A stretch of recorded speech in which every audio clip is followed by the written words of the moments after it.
In the last session, we talked about some of the principles from the Master Discipler, Jesus Christ.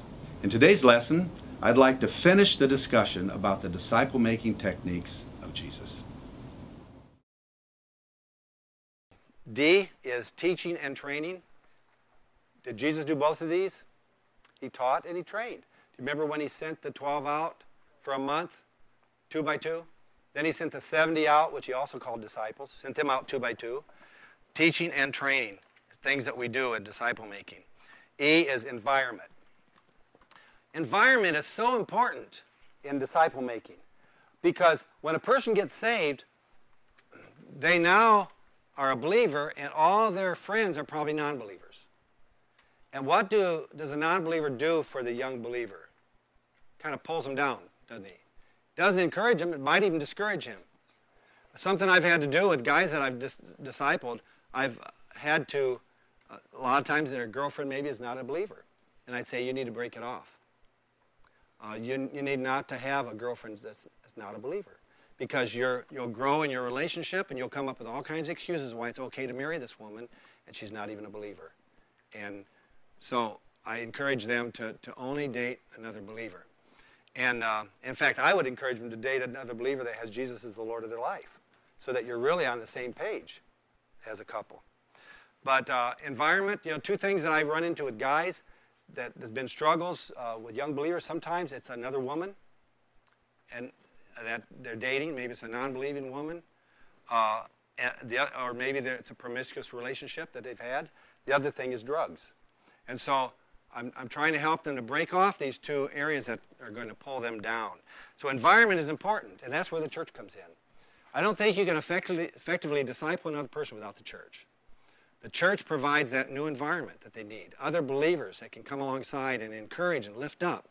It's a place where they can worship, a place where they can continue to grow, a place where there are other people that will participate in the team ministry of disciple making.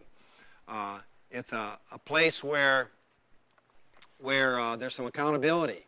There's just so many important reasons why the church is important. And if you're going to plant a garden in the Mojave Desert, you aren't going to be very successful unless you build a hothouse. You need to protect the plants until they're ready to weather the heat and the lack of water. It's the same way with a new believer. We need a hothouse for the young believer. We need to nurture them along and help them to grow. And then F is concentration. Now Jesus had levels of concentration.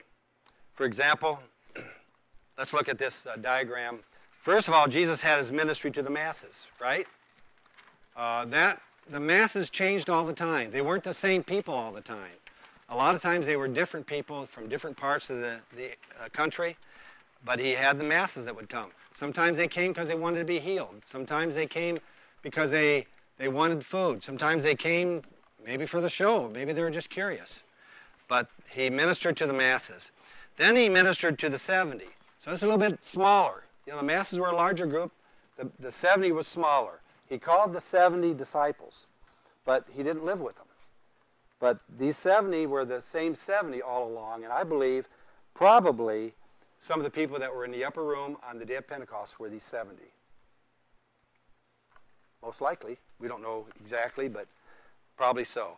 And then another smaller unit was the 12, and then Peter, James, and John. So the smaller the unit, the more concentrated was Jesus' effort, and the more relational it was.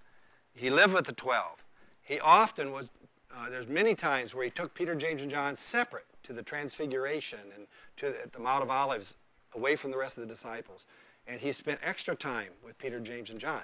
And really, we don't really see the full picture because if Jesus lived with them for 2.5 years, think of how much was said to them that was never recorded. In fact, John said that if we put all the things that Jesus said into one book, there wouldn't be enough books to hold the content of everything Jesus said. There was so much that Jesus said and did that was never recorded. I think that's going to be one of the exciting things about being in glory one day, to find out from Jesus, from the apostles, things that Jesus said that were never recorded in scriptures. Things that Jesus did. Miracles he performed. On and on. And I'm convinced that there had to have been a lot of one-on-one going on, one-on-two, one-on-three, as well as with the 12 disciples, because he had all that time with them. Yes? I just wanted to make a comment that it seems to me, as I read the scriptures, that even among the three, it seems that Jesus had a real intimate relationship with John. Yeah, seems to. He's known as John the Beloved, the beloved of the Lord. And why did he turn his mother over to John? Because there was a love relationship and a confidence that he had in John, a faithfulness that he saw, and he turned his mother over to John. And the amazing thing about John, too, is that his writings really emphasize love. Mm-hmm. And I think it was because of that close relationship that he had with Jesus. Yes. Yeah. Okay, so there's an awful lot that Jesus did. He concentrated. And so that's what I encourage you to do. Always think in terms of concentration. So yeah, you can have your class of 30 people, but you'll be more effective if you concentrate on a few, even one person at a time. You can go ahead and teach the class too. I'm not saying don't do that, but always have one person that you're discipling to make a disciple of Jesus. And I would encourage you for the rest of your life, do that. You know, I want to do that as long as I have mental and physical ability to do it. You know, if I'm in a wheelchair one day, I can still, if my mind's still there, I can still disciple somebody. And we can do that for the rest of our life, can't we? Here's what Wayland Moore said. He says, a decision that our ministry will be intensive rather than extensive will change our whole life. Quality begets quantity. It takes a vision to train one man to reach the masses. See, this is where we run into a problem. So many churches, they want the quantity, but it's not the quality. So Chuck Colson said the average church is a mile wide and an inch deep. Well, that's a shame, isn't it?